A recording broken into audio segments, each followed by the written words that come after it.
The Kite Runner by Khaled Hosseini. I became what I am today at the age of 12 on a frigid overcast day in the winter of 1975.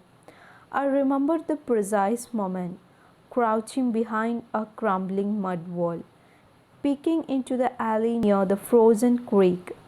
That was a long time ago, but it's wrong what they say about the past. I have learned about how you can bury it because the past close ways out. Looking back now, I realize I have been peeking into that deserted alley for the last 26 years. One day last summer, my friend Rahim Khan called from Pakistan. He asked for me to come see him. Standing in the kitchen with the receiver to my ear, I knew it wasn't just Rahim Khan on the line, but was my past of an altered sense. After I hung up, I went for a walk along Sprinkles Lake on northern edge of Golden Gate Park. The early afternoon sun sparkled on the water where dozens of miniature boats sailed, propelled by a crisp breeze. Then I glanced up and saw a pair of kites, red with blue long tails, soaring in the sky. They danced high above the trees on the west end of the park.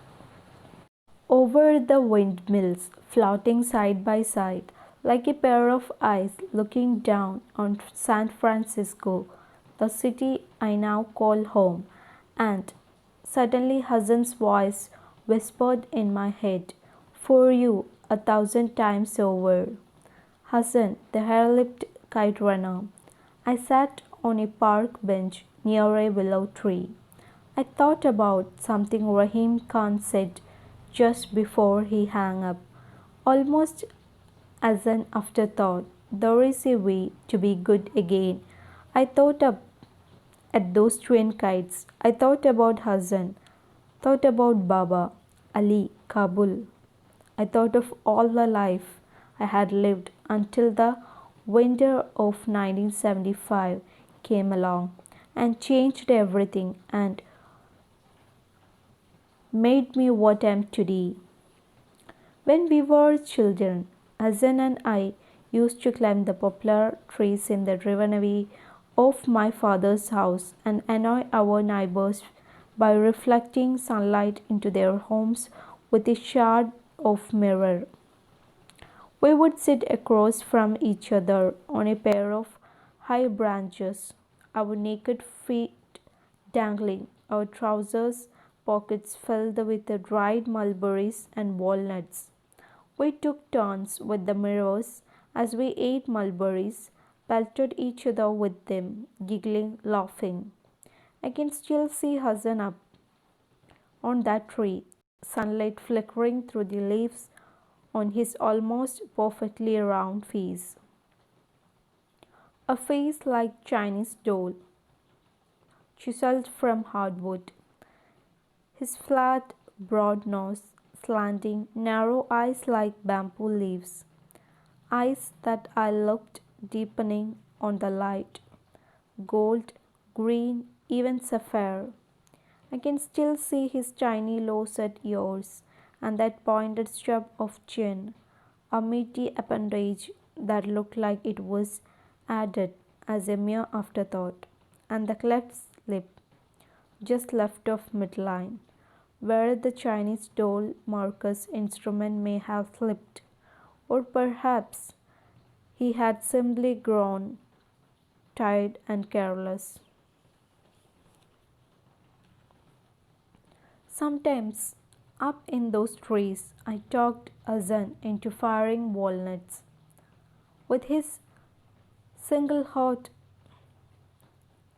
at the neighbor's one-eyed German shepherd. Hassan never wanted to, but if I asked, really asked, he wouldn't deny me. Hassan never denied me anything. He has. He was deadly with his sizzling hot. Hassan's father, Ali, used to catch us and get mad, or as mad as someone as gentle as Ali could ever get. He would was he would wag his finger and wave us down from tree. He would take the mirror and tell us what his mother had told him, that the devil showed mirrors too, shown them to distract Muslims during prayer, and he laughs while he does it. He always added, scowling at his son, "Yes, father." Hassan would mumble, looking down at his feet. But he never told on me, never told that the mirror, like shooting walnut at the neighbor's dog, was always my idea. The poplar trees lined the red brick driveway which led to a pair of wrought iron gates. They in turn opened into an extension of driveway into my father's estate. The house sat on the left side of the brick path, the backyard at the end of it. Everyone agreed that my father, my Baba, had built the most beautiful house in the Wazir Akbar Khan district, a new and affluent neighborhood in the northern part of Kabul. Some thought it was the prettiest house in all of the Kabul. A broad entryway, flanked by rose bushes, led to the sprawling house of marble floors and wide windows. Intricate mosaic tiles, hand-picked by Baba in Isfahan, covered the floor of the four bathrooms. Gold-stitched tapestries, which Baba had bought in Calcutta, lined the walls. A crystal chandelier hung from the vaulted ceilings. Upstairs was my bedroom, Baba's room, and his study, also known as smoking room, which perpetually smelled of tobacco and cinnamon. Baba and his friends reclined on the black leather chairs thereafter. Ali had served dinner. They stuffed their pipes, except Baba always called it fattening the pipe, and discussed their favorite three topics: politics, business, social. Sometimes I asked Baba if I could sit with them, but Baba would stand in the doorway. "Go on now," he would say. "This is grown ups' time. Why don't you go read one of those books of yours?" He would close the door, leave me to the wonder why it was always grown ups' time with him. I would sit by the door, knees drawn to the chest. Sometimes I sat there for an hour, sometimes two, listening to their laughter, their chatter. The living room downstairs had a curved wall with custom built cabinets. Instead sat framed family pictures, an old grainy photo of my grandfather and King Nadir Shah, taken in 1931, 2 years before the king's assassination. They are standing over a dead deer, dressed in knee-high boots, rifles slung over their shoulders. There was a picture of my parents' wedding night, Baba dashing in his black suit, and my mother, a smiling young princess in white. Here was Baba and his best friend and business partner Rahim Khan standing outside our house. Neither one smiling. I'm a baby in that photograph, and Baba is holding me, looking tired and grim. I'm in his arms, but it's Rahim Khan's pinky. My fingers are coiled around. The curved wall led into the dining room, at the center of which was a mahogany table, that could easily sit 30 guests, and given my father's taste for extravagant parties, it did just that almost every week. On the other end of the dining room was a tall marble fireplace, always lit by the orange glow of a fire in the winter time. A large sliding glass door opened into a semicircular terrace that overlooked 2 acres of backyard and rows of cherry trees. Baba and Ali had planted a small vegetable garden along the eastern wall. Tomatoes, mint, peppers, and a row of corn that never really took. Hassan and I used to call it the wall of ailing corn. On the southern end of the garden, the shadows of the lacquer trees was servants' home, a modest little mud house where Hassan lived with his father. It was there, in that little shack, that Hassan was born in. The winter of 1964, just 1 year after my mother died giving birth to me. In the 18 years I lived in that house, I stepped into Hassan's and Ali's quarters only a handful of times. When the sun dropped low behind the hills, and where we were done playing for the day, Hassan and I parted ways. I went past the rose bushes to Baba's mansion, Hassan to the mud shack where he had been born, where he had lived his entire life. I remember it was spare, clean, dimly lit by a pair of kerosene lamps. There were 2 mattresses on the opposite sides of the room, a worn Harati rug with the frayed edges in between, a 3-legged stool, and a wooden table in the corner where Hassan did his drawings. The walls stood bare, save for a single tapestry with the swing beds forming the words Allahu Akbar. Baba had bought it for Ali on one of his trips to Mashhad. It was in that small shack that Hassan's mother, Sanubar, gave birth to him one cold winter day in 1964, while my mother hemorrhaged to death during childbirth. Hassan lost his less than a week after he was born. Lost her to a fate most Afghans considered far worse than death.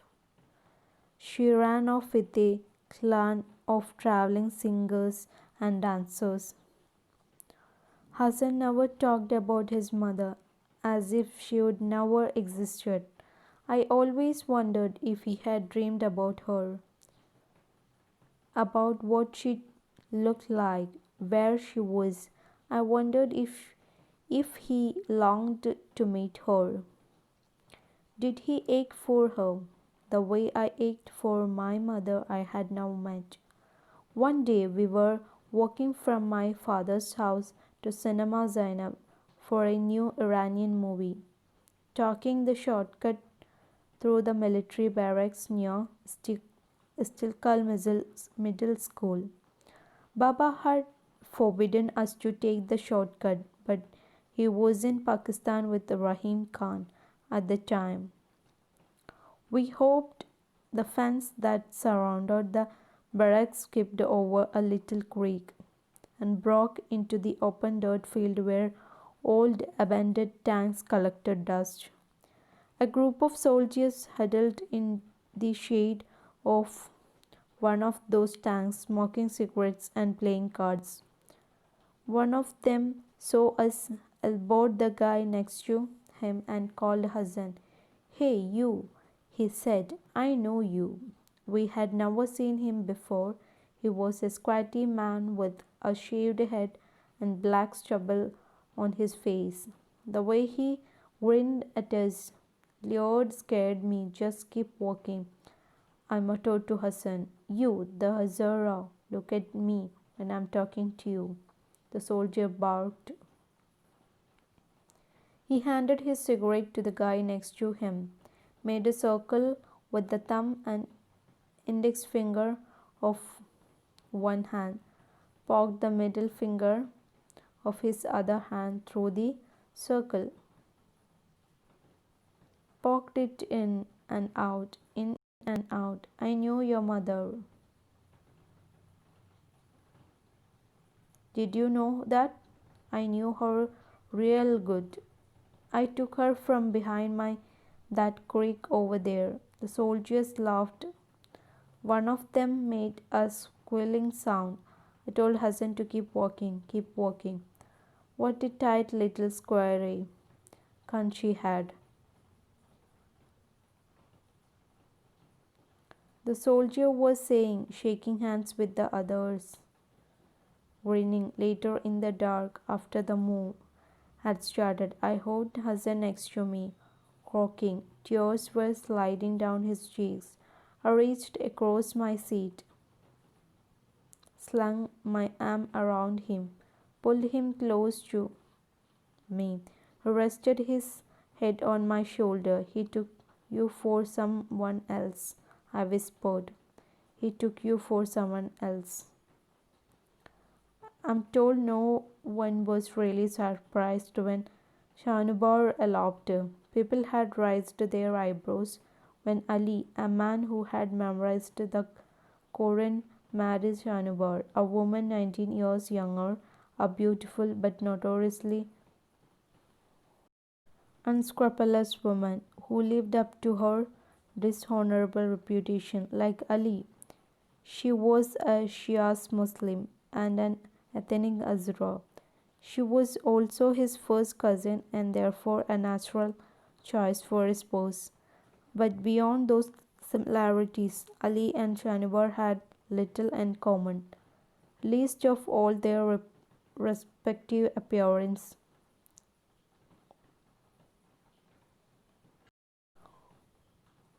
While Hanubar's brilliant green eyes and impish face had rumor hazard tempted countless men into sin, Ali had a congenital paralysis of his lower facial muscles, a condition that rendered him unable to smile and left his perpetual grim-faced. It was an odd thing to see the stone-faced Ali happy or sad, because only his slaughtered brown eyes glinted with a smile or welled with sorrow. People say that eyes are windows to the soul. Never was that more true than with Ali, who could only reveal himself through his eyes. I have heard that Hanubar's suggestive stride and oscillates hips sent men to revives of infidelity, but polio had left Ali with a twisted, atrophied right leg that was sallow skin overborne with a little in between except a paper thin layer of muscle. I remember one day when I was 8, Ali was taking me to the bazaar to buy some naan. I was walking behind him, humming, trying to imitate his walk. I watched him swing his scary leg in a sweeping arc, watched his whole body tilt impossibly to the right every time he planted that foot. It seemed a minor miracle he didn't tip over with each step. When I tried it, I almost fell into gutter. That got me giggling. Ali turned around, caught me aping him. He didn't say anything, not then, not ever. He just kept walking. Ali's face and his walk frightened some of the younger children in the neighborhood. But the real trouble was with the older kids. They chased him on the street, mocked him when he hobbled by, Some had taken to calling him Babulu, Baguman. Hey Bablu, why did you eat today? They barked to shouts of laughter. Why did you eat? You flat nosed Bablu. They call him flat nosed because of Ali and Hassan's characteristic Zara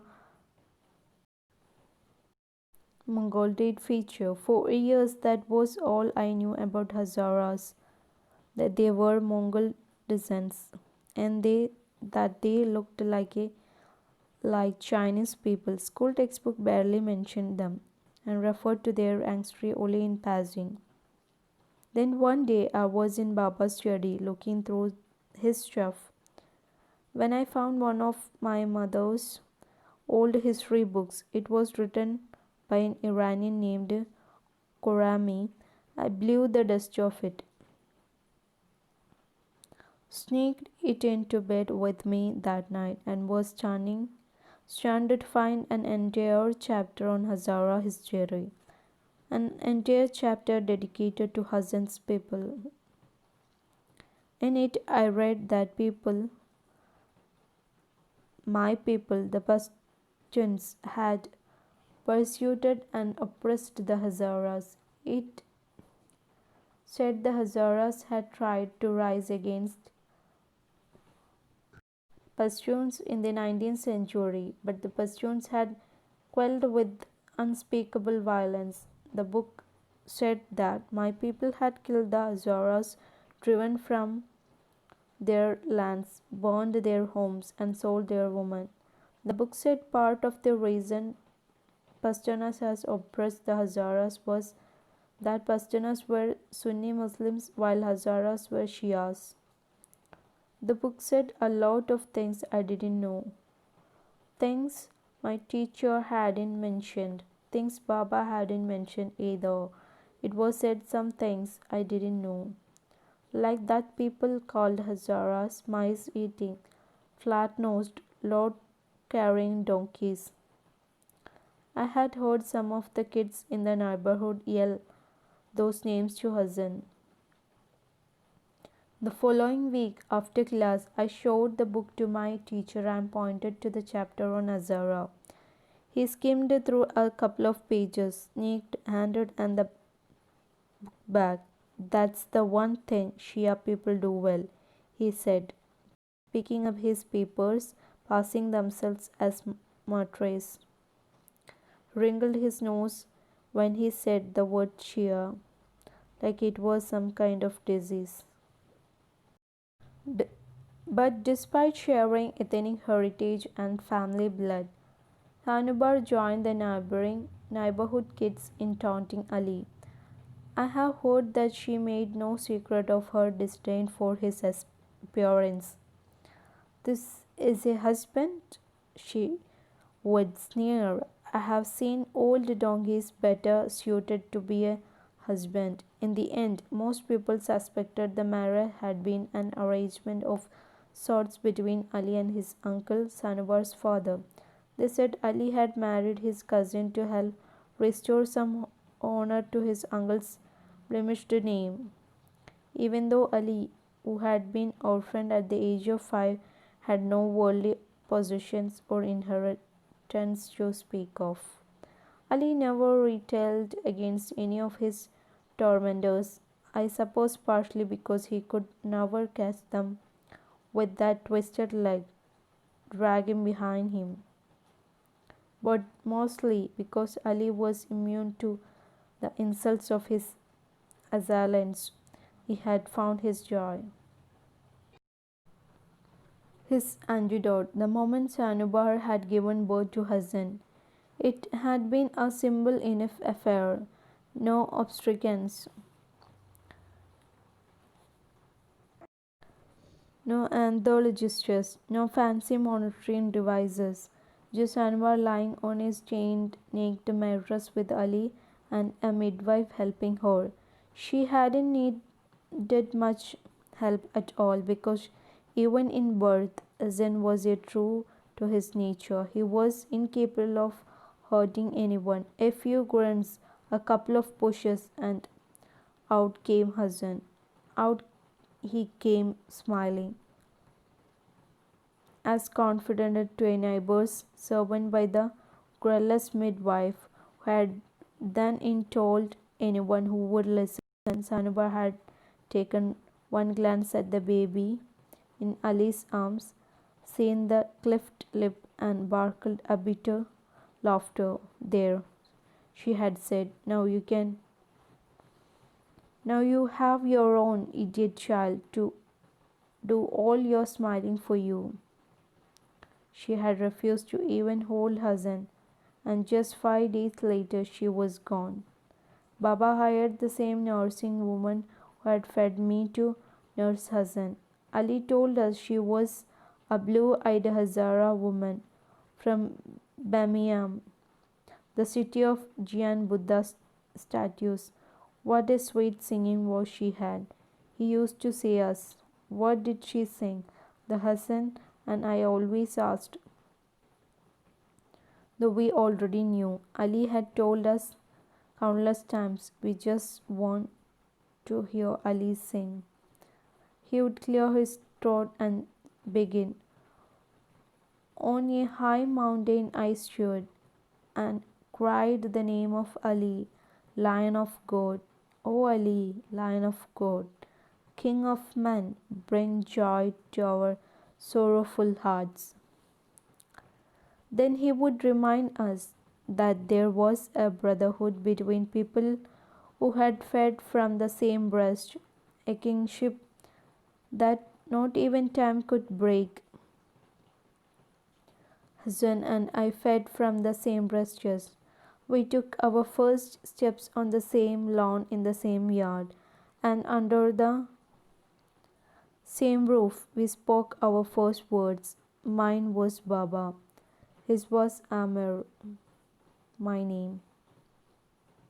Looking back on it now, I think the foundation for what happened in the winter of 1975 and all that followed was already laid in those first words.